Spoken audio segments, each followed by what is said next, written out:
একজন বাঙালি, পাশাপাশি একজন। খাগড়াছড়ি জেলার মাটিরাঙ্গাত সর্বস্তরের জনসাধারণের উদ্যোগে শান্তি এবং সম্প্রীতি সমাবেশ অনুষ্ঠিত হয়।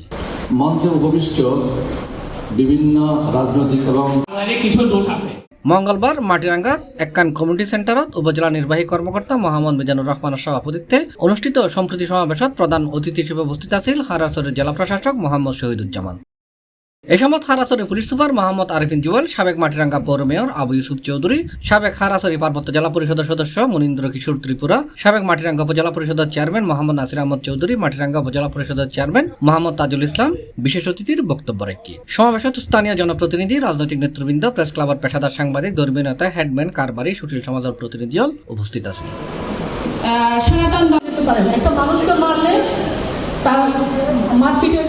সমাবেশত বক্তব্যে খাগড়াছড়ি এবং রাঙ্গামাটি জেলার সাম্প্রতিক ঘটনা নুরি ফারর সাম্প্রদায়িক সম্প্রীতির লাই হুমকি উল্লেখ করিয়ে হই।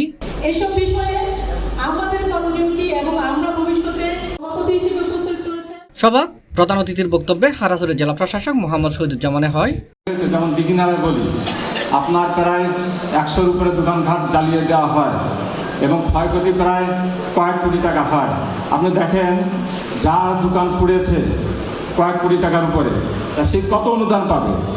হয়তো সরকারি সাহায্য থেকে কিছু চাল, কিছু নগদ অর্থের সহায়তা, তাতে কি সত্যিকার অর্থে তার ক্ষতিপূরণ পূর্ণ হবে? কখনোই না।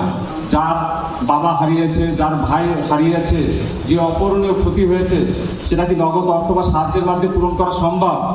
কখনোই সম্ভব না। তো আমরা আশা করব একটা মৃত্যুকে কেন্দ্র করে যেন আরো অধিক সংখ্যক অনাকাঙ্ক্ষিত মৃত্যু না ঘটে, সেই ব্যাপারে কিন্তু আমাদের সচেষ্ট হতে হবে। যেমন কি আমাদের পুলিশ সুপার মহোদয় বললো যে রিউমার কিন্তু একটা বিশাল সমস্যা, আমাদের এখন জাতীয় সমস্যা হয়ে দাঁড়িয়েছে। এই খাগড়াছড়ি ঘটনাকে কেন্দ্র করে রাঙামাটি পর্যন্ত বিস্তৃত হয়েছে আর কি। এবং যেটা প্রথম আলো পত্রিকা এসেছে যে রিউমার স্থানে দেখা গেছে যে প্রায় 11টি গুজব আমাদের পার্বত্য এলাকায় এটা ছড়িয়ে পড়েছিল, যার এসব অস্ত্র নিয়ে চলাফেরা করা, এগুলো ভিয়েতনাম ফিলিপাইনের দৃশ্য ছিল।